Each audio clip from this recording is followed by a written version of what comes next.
Nandito na tayo sa kanto ng Juan Luna. Talagang I traveled more than 100 kilometers para makita si Nanay Bebe. Nagtitinda ng magic water. Trending na trending ngayon. From Cabanatuan, nakarating dito sa Binondo, Manila. Ayan na si Kuya, mga bumibili. Ilabas ko na nga yung aking mahiwagang tumbler. Siyempre, nandito na tayo sa Manila. Lubos-lubosin na natin. Galing pa tayo ng Nueva Ecija. Di-ready ko na ito 50 pesos. Kasi pila-pila talaga, maraming bumibili. Hello, Nanay Bebe! From Cabanatuan City pa, Kuya JR TV. Sige po. Woo! Na-starstruck ako kay Nanay Bebe. Sa social media ko lang siya nakikita. Ngayon, up close and personal dito sa Binondo, Manila. Ako si Aling Bebe, 1980 ko pa po tinda to.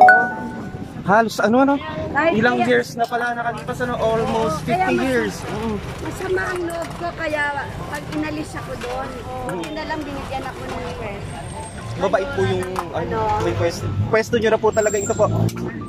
Ang palatandaan po, Juan Luna po ba itong kanto po na ito, ano?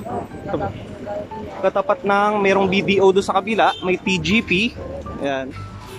At merong firefighter dito sa gilid niya. Madali lang hanapin, along the highway lang din.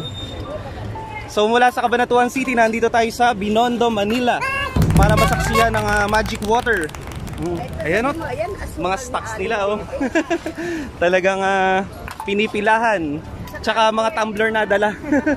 Hindi lang mineral water ang gamit ni Nanay Bebe sa paggawa ng magic water. Hindi pwedeng Bakit po tinawag na magic water, Nanay Bebe? Kasi akala nila walang ako nang isalin, ako na magsasalin lahat na ilalagay ko dito. Akala tubig lang siya pero malasa, masarap. Nakaka-relax. Kaya magdala na kayo ba? Timba na, dali. Ay, galon.